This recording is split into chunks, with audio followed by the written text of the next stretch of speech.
राधे कृष्ण आप सभी को। सावन मास महात्म्य के अध्याय 19 में हम सावन मास में आने वाली एकादशियों के व्रतों का वर्णन और द्वादशी तिथि में पवित्रारोपण के बारे में सुन रहे थे। अब आगे सावन मास महात्म्य अध्याय 20।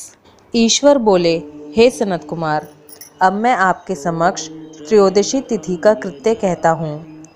इस दिन 16 उपचारों से कामदेव का पूजन करना चाहिए। अशोक, मालती पुष्प, देवताओं को प्रिय कमल, कोसुम्ब तथा बकुल पुष्पों और अन्य प्रकार के भी सुगंधित पुष्पों, रक्त अक्षत, पीले चंदन, शुभ सुगंधित द्रव्यों तथा पुष्टि प्रदान करने वाले तथा तेज की वृद्धि करने वाले अन्य पदार्थों से पूजन करना चाहिए। नैवेद्य और मुख के लिए रोचक तांबुल अर्पित करना चाहिए। तांबुल में चिकनी उत्तम सुपारी, खैर, चूना, जावित्री, जायफल, लवंग, इलायची, नारिकेल बीज के छोटे टुकड़े, सोने तथा चांदी के पात्र, कपूर और केसर, इन पदार्थों को मिलाना चाहिए। मगध देश में उत्पन्न होने वाले श्वेत वर्ण पके हुए पुराने दृढ़ तथा रसमय तांबुल शंबरासुर के शत्रु कामदेव की प्रसन्नता के लिए अर्पित करना चाहिए। उसके बाद मोम से बनाई गई बत्तियों से कामदेव का निराजन करें और पुनः पुष्पांजलि प्रदान करें।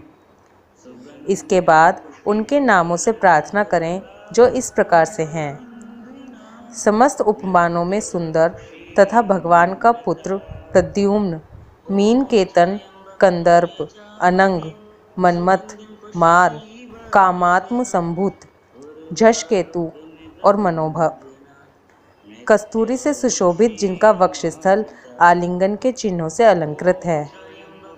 हे पुष्पधर्मन, हे शंबरासुर के शत्रु, हे कुसुमेश, हे रतिपति, हे मकरध्वज, हे पंचेश, हे मदन, हे समर, हे सुंदर, देवताओं की सिद्धि के लिए आप शिव के द्वारा दग्ध हो गए। उसी कार्य से आप परोपकार की मर्यादा कहे जाते हैं। आपके दिग्विजय करने में वसंत की सहायता निमित्त मात्र है। इंद्र दिन रात आपका मनोरंजन करने में लगे रहते हैं, क्योंकि अपने पद से च्युत होने की शंका में वे तपस्वियों से भयभीत रहते हैं। आपके अतिरिक्त दृढ़ मन वाला कौन है जो शिवजी से विरोध कर सकता है? पर ब्रह्मानंद के समान आनंद देने वाला आपके अतिरिक्त दूसरा कौन है? तथा महामोह की सेनाओं में आपके समान तेजस्वी कौन है? अनिरुद्ध के स्वामी और मलयगिरी पर्वत पर उत्पन्न चंदन तथा अगरू से सुवासित विग्रह वाले जो देवेश कृष्ण पुत्र हैं, वह आप ही हैं। हे शरतकालीन चंद्रमा के उत्तम मित्र, हे जगत की सृष्टि के कारण, जगत पर विजय के समय दक्षिण दिशा तथा पवन देव आपके सहायक थे। हे नाथ, आपका अस्त्र महान, निष्फल न होने वाला, अत्यंत दूर तक जाने वाला, मर्म स्थल का छेदन करने वाला, करुणा शून्य तथा प्रतिकार रहित है। सुना गया है कि वह अत्यंत कोमल होते हुए भी महान शोभ करने वाला और अपने तुल्य पदार्थ को भी दर्शन मात्र से ही शुभित करने वाला है। जगत पर विजय करने में सहायक होने से प्रवृत्ति ही आपका मुख्य अलंकार है। हे विभो, आपने सभी श्रेष्ठ देवताओं को उपहास के योग्य बना दिया, क्योंकि ब्रह्मा जी अपनी पुत्री में कामासक्त हो गए, विष्णु जी वृंदा में अनुरक्त कहे गए और शिवजी पर स्त्री के कारण अस्पर्श्य हो गए। हे मानद, यह वर्णन मैंने मुख्य रूप से किया है, अधिक कहने से क्या लाभ।